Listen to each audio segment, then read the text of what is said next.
You have $1,000 sitting in your bank account, and you're thinking, do I spend it, save it, or do something smarter with it? Well, if you're watching this video, you already know the answer. Today I'm going to show you exactly what to do with your first $1,000, step by step, so your money starts working for you instead of the other way around. Welcome back to Cashflow Hacks. If you're new here, hit that subscribe button right now, because we drop money moves every single week that your school never taught you. Alright, let's get into it.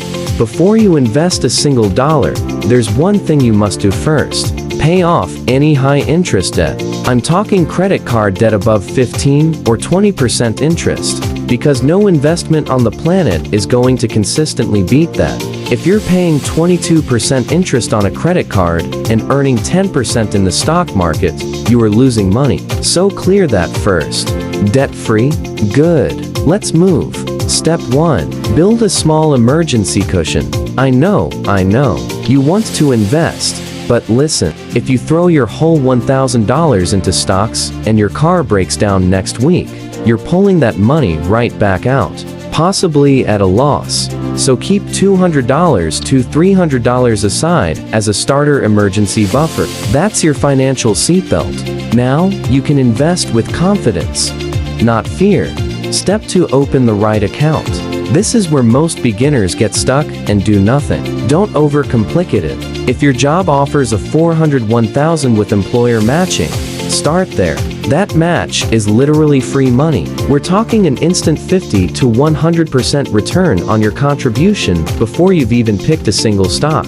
If no $401,000, open a Roth IRA. With a Roth IRA, your money grows completely tax-free. You invest after tax dollars today, and when you pull it out at retirement, zero taxes. That's a massive deal. Step 3. Choose what to actually buy. And here's where I'm going to save you from the biggest mistake new investors make: trying to pick individual stocks right away. Look, nobody, not even Wall Street professionals, consistently beats the market long term. So instead of gambling on one company, buy the whole market. Get yourself a low-cost index fund or ETF that tracks the S&P 500, something like VU or SPY. These funds hold the top 500 companies in America: Apple, Microsoft, Amazon, Google, all in one investment. Historically, the S&P 500 has returned an average of about 10% per year. You put in $1,000 and leave it alone for 30 years. You're looking at over $17,000 without adding another dollar. Now imagine if you kept adding to it every month. Step 4. Set it and automate it. The secret to building real wealth isn't timing the market. It's time in the market.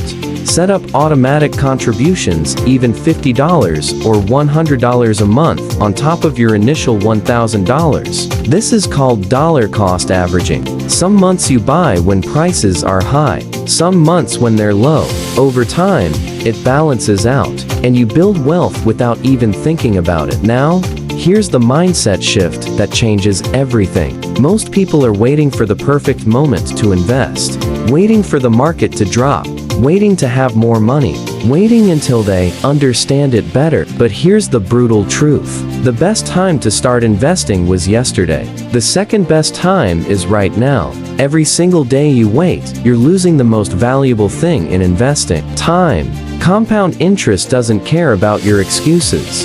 It rewards action. So here's your action plan. Pay off high-interest debt. Set aside a small emergency buffer. Open a Roth IRA or use your $401,000. Buy a simple S&P 500 index fund and automate monthly contributions. That's it. That's the whole game. No complexity, no gimmicks, just consistency. If this video gave you clarity, drop a 1K in the comments right now. Let me know you're taking action. And if you want to know exactly how to turn that $1,000 into $10,000, watch my next video. The link is right up here. Don't sleep on your money. See you in the next one.